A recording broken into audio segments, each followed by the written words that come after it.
Good morning, and welcome to Winnipeg. Well, good morning, what's left of it.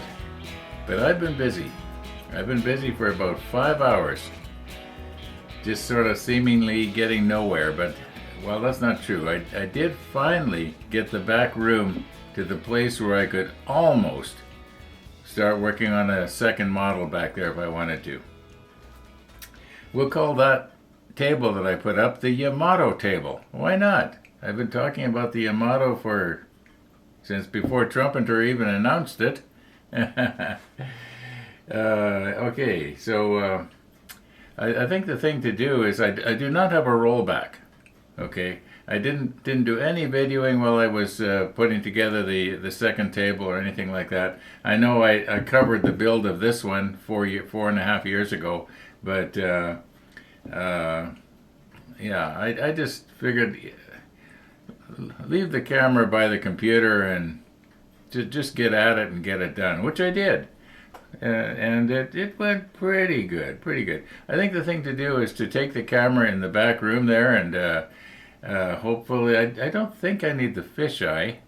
I think probably if I set the camera up high on something looking down, you'll get sort of a perspective of what the room is like. It's nothing special, but at least the table's there. Okay, let's do that. Let's recompose in the back. Okay, I know the lighting at the moment is really crappy. I am intending to put up better lights. Right now there's just a couple of LED light bulbs in the ceiling, and then of course the light coming through the window here, which is quite bright. But yeah, we'll worry about that in the future.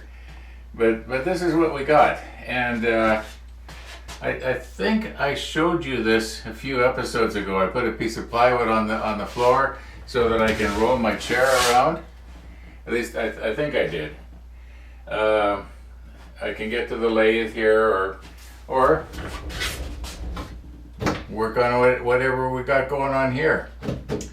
I put in a shelving unit here last night, and it's almost identical. In fact, I think it is identical to the one that I've got by the main model table in the front. And it did not go together well. I had quite a bit of trouble with it. And one of the main problems that I had with it is, I don't know if I can show it to you here, I'll try.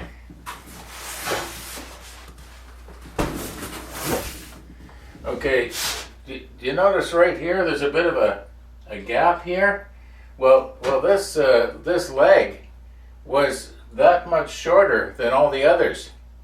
Yeah, so that would mean that the bottom shelf was fine, but then I guess when the holes got stamped out that the rivets or whatever get in fasten into, well, every other shelf would kind of be leaning about an inch in one corner. Well, of course we can't have that.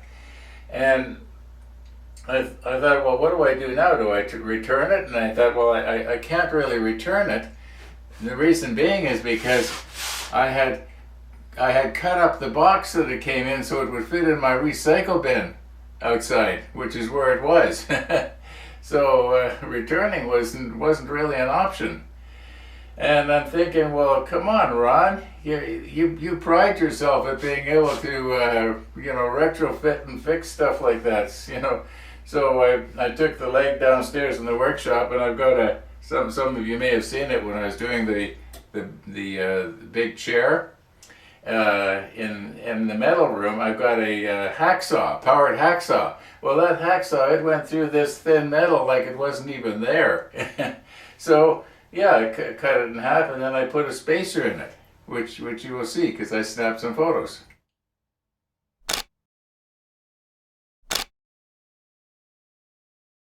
Now, I just know somebody's looking at these pictures and they're thinking to themselves, well, why didn't you just add that piece of wood to the bottom of the leg? Wouldn't it have been a lot easier than having to cut it? Well, no, because the shorter piece of metal, when it went through the stamping machine and the holes were, being stamped out, the holes got out of line. And yeah, there was just nothing else I could do except splice it in the middle like this. Yeah, thought I'd just save you having to comment. Okay, yeah, it's enough about that. My extra workshop area has to share its space with the deep freeze or freezer or whatever you call it wherever you live. Uh, and you probably can't see it, but my wife's wheelchair is right there. So it's not workshoppy like downstairs and pink carpeting. Uh, anyway, what was I going to say? Oh yeah, Jeff Donahue. You were commenting about how was I going to do something about the bracket for the leg to get the legs on. In other words, because I was mounting the legs on 2x4s, it was going to throw the dimensions out. And what was I going to do about it? And I had told you that I had used the pieces that I cut off the ends of the 2x4s. And I'm sure that you could not figure out what I was talking about. So I snapped some pictures this morning of that too.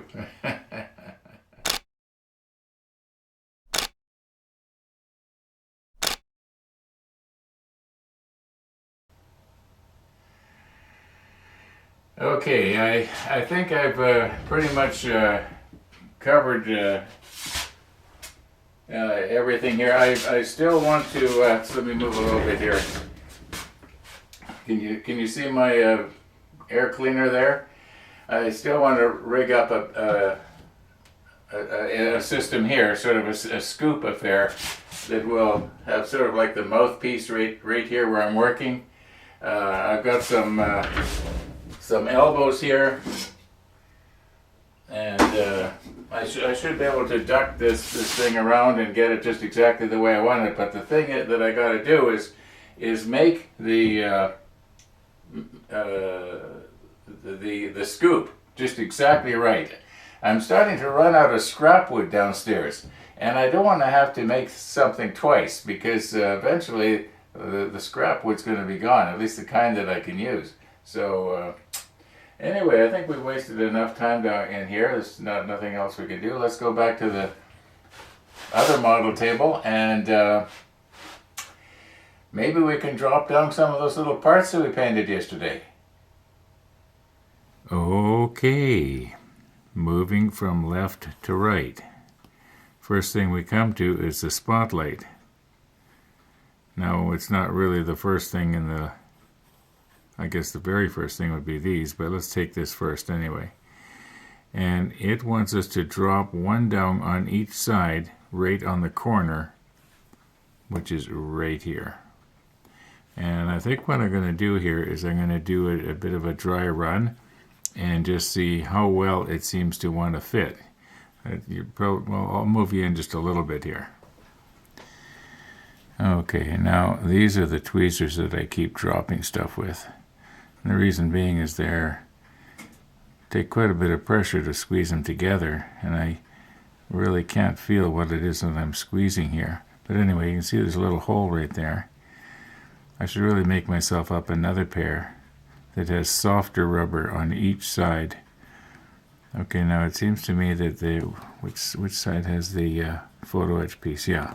Okay, the photo etch piece is on the side that's facing us here. And that would obviously supposed to represent the lens. Now, if I get it right on the end like this, I should be able to see where the peg is.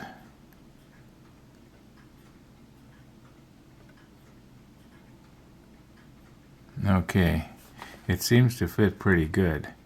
I'll put the macro lens on and you can watch me flood it with CA glue, or no, I guess I'll be using the extra thin there. Maybe I should use something a little bit thicker and use a toothpick just to apply just a tiny little bit. Or we'll put this back for the time being so we don't just going to say so we don't lose it.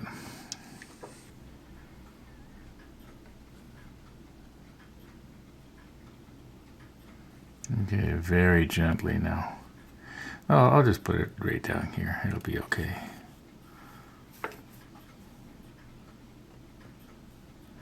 Try and get it at an angle so I can pick it up good later. At least I think I'll be able to pick it up good there. Now maybe I better put it back in the blue tack here.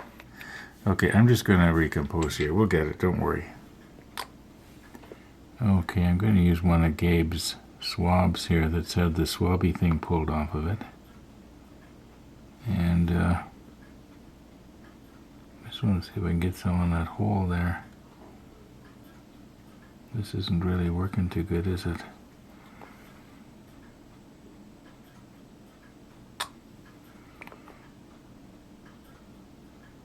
There, I think we're getting it now. That'll be enough. Now the reason I chose a pink one is because I wanted to match the carpeting in the new model room. Okay, let's get our glue out of the way before I spill it.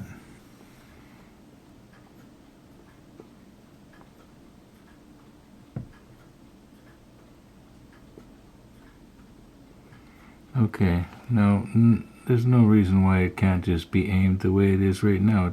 It doesn't need to be aimed, you know, broadside to the ship. I think that's okay. Let me check the monitor. Oh, maybe it could come my way just a tiny bit here.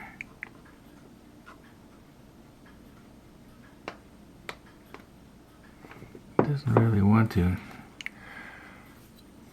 I pull it better this way. Whoops. Okay, let's quit wiggling on it before the glue gets hard and I just sort of am breaking it off. I think that actually looks pretty good. Now there's supposed to be one that goes on the other side. And the one that's on the other side is the one we're actually going to be seeing when the ship is in its case. But I'm just going to quickly do that off camera and get it done. Now, I must be getting lazy here because I did not switch lenses like I normally do. I just pulled back with the macro lens and took in a wider view.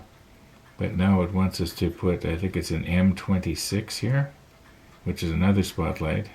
This is the really small one. And, okay, it wants this little spotlight to go right there. And, you know, I've studied the manual here, and I've concluded, oh no, wait a minute, it goes right here, pardon me. And let me point better. Okay, right there, it's supposed to go. And there is no hole there. You know, even when I look straight down, I don't see anything. So I'm going to try and find a really small bit here and see if possibly I can't drill a hole that is just a tiny bit larger in diameter than that little peg. Otherwise, this thing, I can't see how I can mount it on there. And it could be that this is going to be another one of those things that's going to be beyond my expertise, but I'm going to give it a try. Okay, we're going to do this in thousandths of an inch here.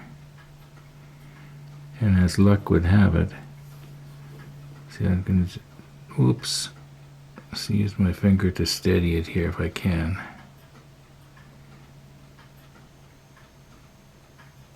That peg is not 100% the same all the way around, is it? Let's see if I can get it back down there so you can see it.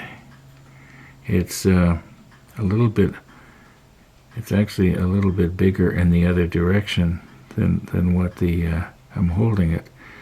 So I'm at 14 thousandths of an inch here, so I'm going to see if I can find something that looks like, I'm guessing about double that. So I'm going to go for 28 thousandths. At least that's the plan. Now let's see if I can drop it back down without breaking it off here. Well, don't worry, I know where it is. It's over here. Very carefully now, very carefully. There we go. Okay, I believe this spotlight is supposed to go right on the edge of this piece right here. Oh, what I want to do here is I'm going to try and make a pilot hole with the pin here, just to sort of help so that the bit doesn't slip off. I don't know if that's going to be any good or not. Now,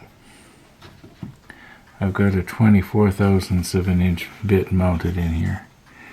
Now let's try not to scrape the superstructure above, and just put it on here. See how close can I get. I think an angle about like this. Whoops. Could be could be that pilot hole is not big enough. Now let's very carefully squeeze our trigger here. Oh, it's walking. There we go. There we go.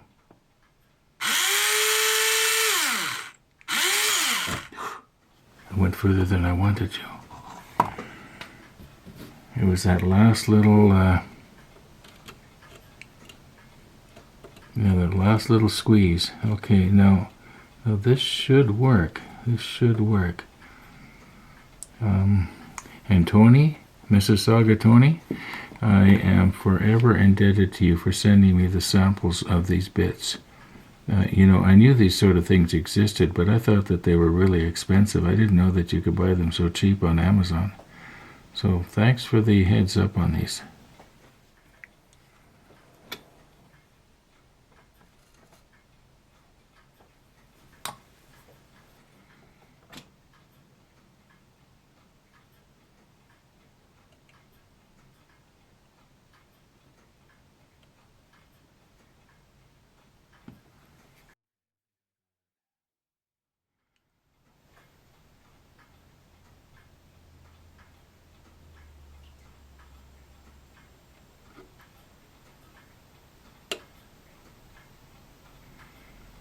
Okay, once again, I don't think it needs to be, you know, straight out, parallel to the splinter wall here. I think a little bit of an angle looks realistic. All right, I'm going to do the other side the same way. Okay, the R17s, and they should be fairly easy to put on because there's already positioning holes on the top of the superstructure that these pegs are supposed to fit into. But we're just going to do a dry run here, just to make sure, in case I have to drill it out.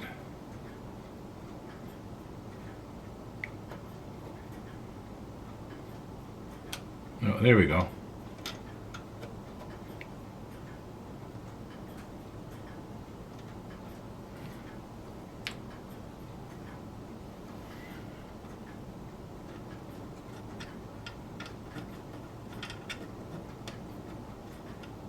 Yeah, that should be alright. It's too bad on this one here. I've got a little divot going on there on the... wonder where I should place that divot. Probably, maybe on the inside, I guess. And on... okay, so this is the side that's going to be seen from the case, in the case.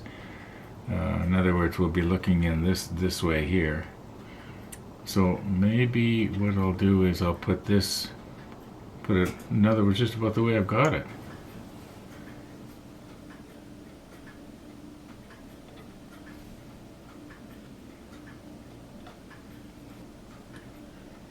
Now remember, this is the one that drips all over the place.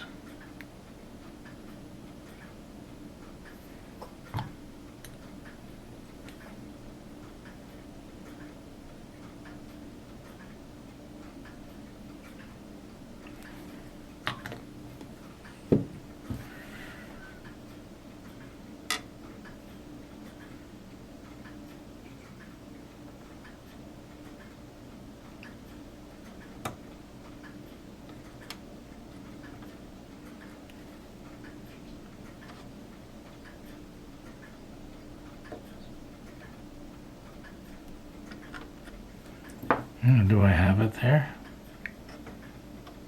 Yeah.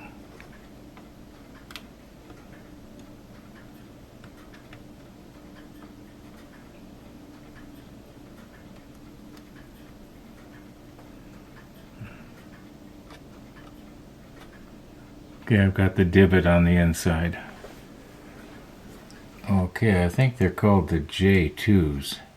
One goes here, and one goes here. But I'm noticing that this one over here, I think because I painted the deck with a brush, I kind of got the hole filled in a little bit. Well, it's cleared now. I might as well do this one at the same time. Yeah, they're clear now. And I think I got them big enough. Yeah, the light is really bad for this one here, but this one's not too bad. Maybe we'll do this. We'll do this one on camera, and the other one I'll just do it later.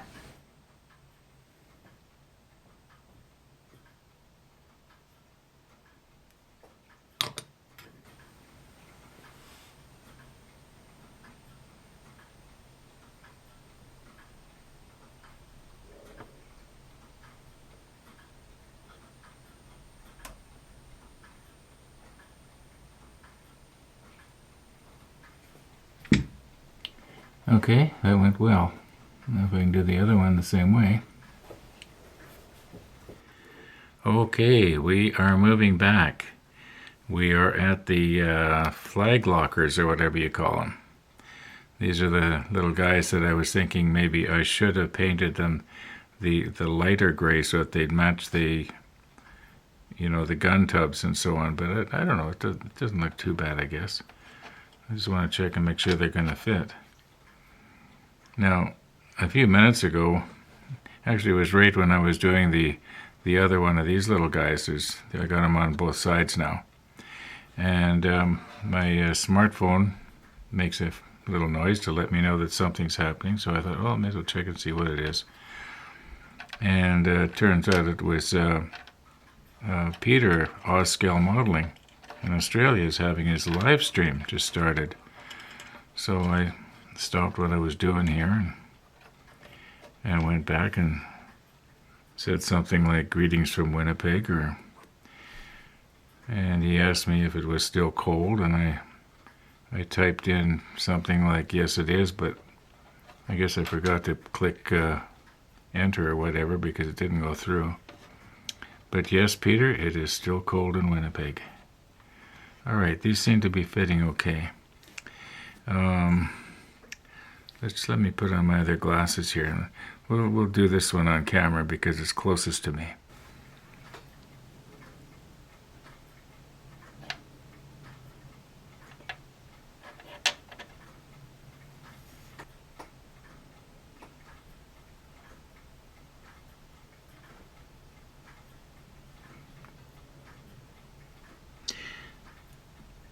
I seem to have lost my peripheral vision here a little bit. That's better.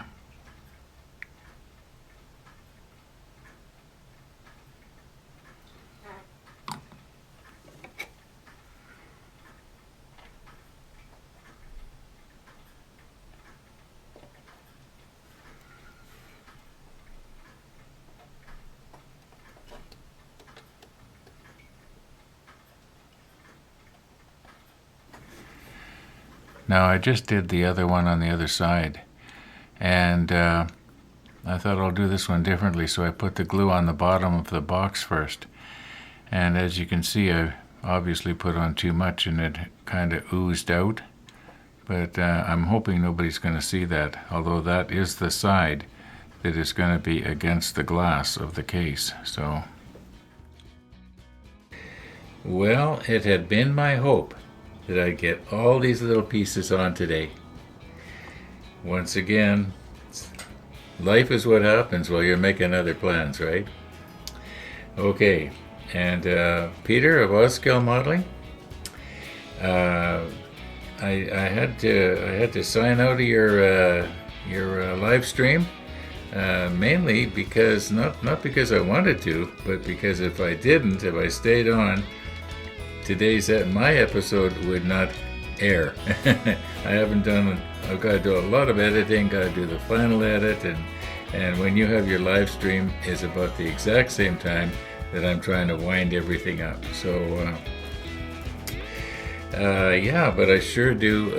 I sure am enjoying your Yamato build, and